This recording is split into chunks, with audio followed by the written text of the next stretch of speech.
Good afternoon दोस्तों। आज लेखक अमरकांत के द्वारा लिखा गया एक अत्यंत ही प्रसिद्ध कहानी जिंदगी और जोंक।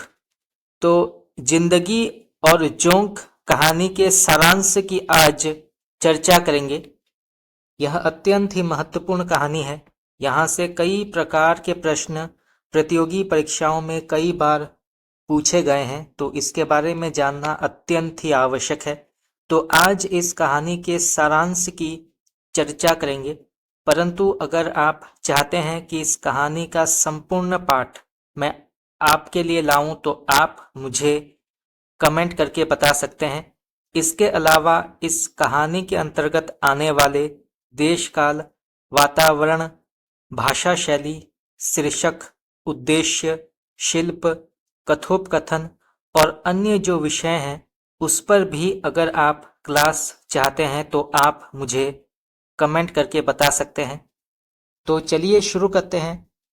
अमरकांत के द्वारा लिखा गया कहानी जिंदगी और जोंक। जिंदगी और जोंक रजवा नाम के एक भिखमंगे व्यक्ति की कहानी है, जिसे लेखक ने मोहल्ले में आते जाते और लोगों के घर चक्कर लगाते देखा था। एक दिन अचानक शिवनाथ बाबू के घर के लोग रहुआ को बुरी तरह से पीट रहे थे। लेखक ने जब इसका कारण जानना चाहा तो उन्हें पता चला कि रजुआ पर साड़ी चुराने का आरोप है, पर बाद में पता चला कि साड़ी घर पर ही है। लेकिन रजुआ को उस गलती की सजा मिली जो उसने कभी की ही नहीं थी। परिणाम स्वरूप अब मोहल्ले वाले उसके प्रति सहानुभूति रखने लगे और बचा हुआ या जूठा खाना उसे खाने को दे देते। वह सबके दरवाजे पर जाता था, लेकिन शिवनाथ बाबू के यहाँ जाने की उसकी हिम्मत ना होती। पर एक दिन शिवनाथ बाबू ने ही उसे बुलाकर घर पर रहने की हिदायत दे दी। अब वह शिवनाथ बाबू के यहाँ स्थायी रूप से रहने लगा। यहीं पर उसका नाम गोपाल की जगह रजुआ रखा गया, क्योंकि गोपाल सिंह शिवनाथ बाबू के दादा का नाम था। लेकिन मोहल्ले के सभी लोग रजुआ पर अपना बराबर का हक समझते। वह पूरे मोहल्ले का नौकर बन गया था। अब रजुआ भी थोड़ा ढीठ हो गया था। मोहल्ले की औरतों से हंसी मजाक भी करने लगा था। इसी कारण मोहल्ले के लोग उसे रजुआ साला कहने लगे थे। शहर की वही एक पगली औरत के चक्कर में पड़ने के बाद उसे काफी मार पड़ी। बरन की बहू ने उसके 10 रुपए नहीं लौटाए तो वह भगत बन गया। इधर उसे हैजा फिर खुजली की बीमारी भी हो गई। अब वह किसी के काम का नहीं रहा। अब कोई उसे अपने दरवाजे पर खड़ा नहीं रहने देता था। इसी बीच एक लड़का लेखक को सूचना देता है कि रजुआ मर गया। अतः वह एक पोस्ट कार्ड पर रजुआ के घर यह सूचना लिख दे।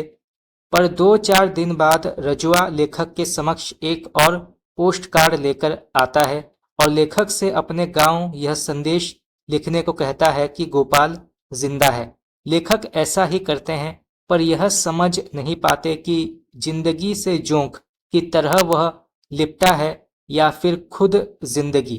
वह जिंदगी का खून चूस रहा था या जिंदगी उसका, अपनी जिजीविषा के कारण कि रजुआ जैसे अपेक्षित पात्र नई कहानी में मुख्य पात्र के रूप में सामने आए।